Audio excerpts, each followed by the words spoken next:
Hi, it's Psychic Cynthia here again, Spiritual Psychic Cynthia Killian.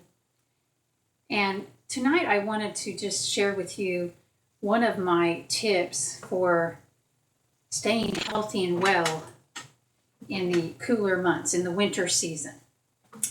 And the other day, a client and I were having a conversation, and I don't know if all of you know this or not, but in addition to being a professional psychic reader, I'm also a plant clairvoyant and a psychic herbalist. Create my own line of flower essences and work with the healing energies of the plants for health and well-being. I grow a garden every year. I grow a garden inside all year long, I should say, just for the purpose of attuning with the plant energies. So my client, who was a new client, I will say, it was a pleasure to get to know him better and serve him and his partner.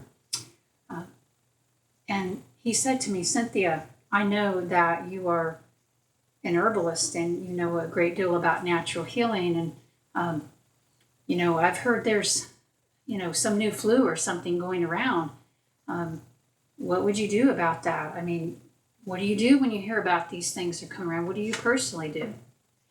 And I said to him, let's call him David. That's not his real name. But I said, David, the first thing that I do, if I hear there's something going around, which I hadn't even heard, but I always say to myself, whatever's going around has nothing to do with me.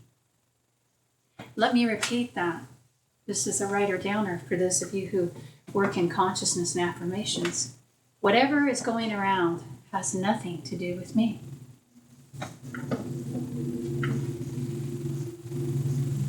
And he said, well, don't you worry about it when people have flu and they have sick. And I shared with him a story or two.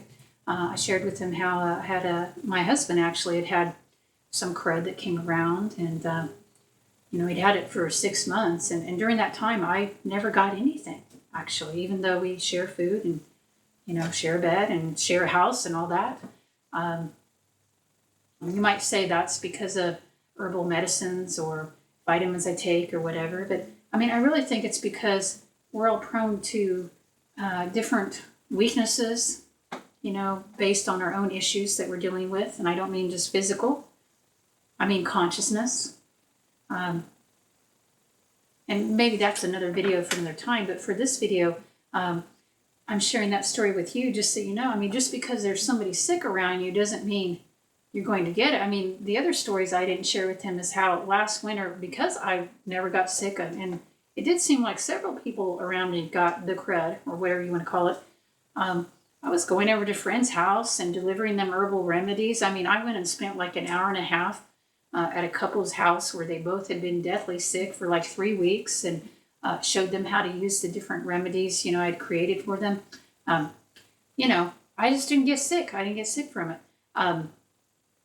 So you don't have to get sick just because somebody else is sick.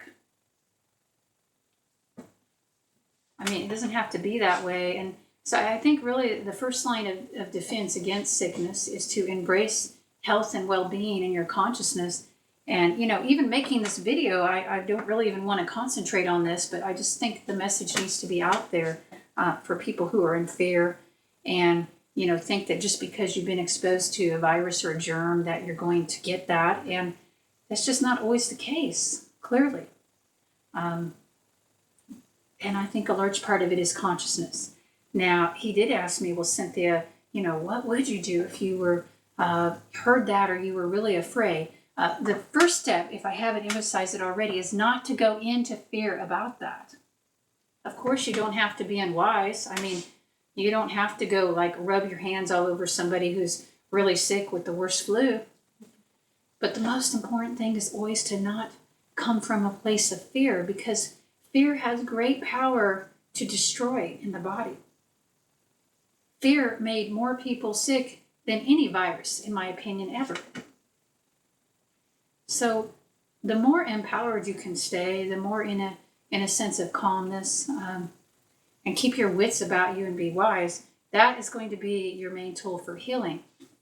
Now, if I felt myself coming into a state of fear, and I watch myself for this, so if I find that there's even the smallest inkling of fear about anything, really.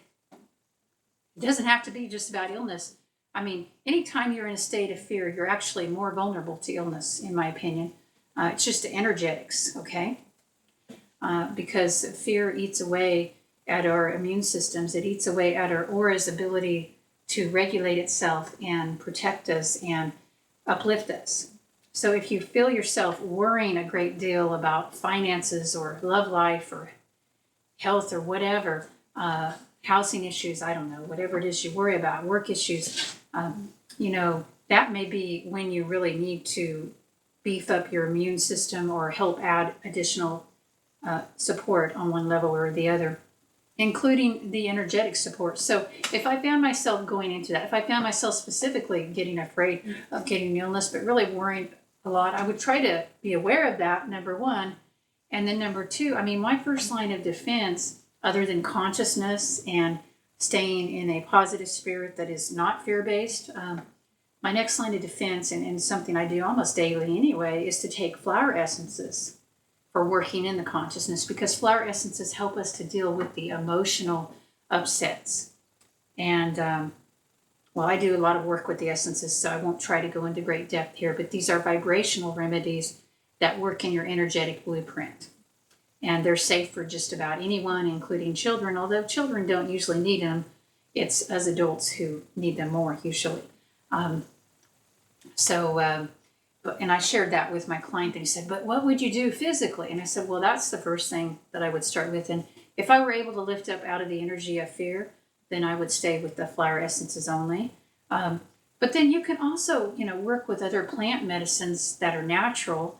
And I do that just because I love to ingest the energies of the plant. So it's not a fear energy, understand? I'm not taking this usually because I'm like, oh my God, if I don't take this, then I'm going to get sick. It's more like, oh, I'm going to take a little elderberry tincture today or echinacea because it feels good. And I like the way I feel when I take it. It strengthens my body. I find that elderberry is very tasty. So elderberry is one that people do take to help protect against the flu. I'm not giving medical advice here. I'm just saying traditional medicine, folk medicine, elderberry is attributed with protecting from cold and flu. And actually there are some scientific studies to substantiate that. You can Google that and do your own research if you want to know more.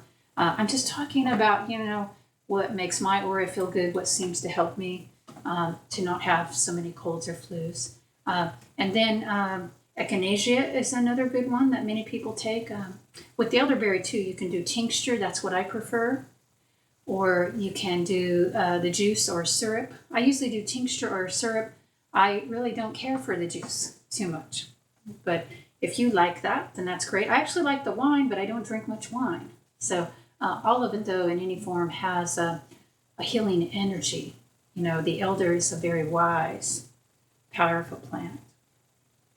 Echinacea is another one I mentioned. The root carries more of the healing vibration, but some people use the flower. So these things can be taken off and on throughout the winter to strengthen the aura.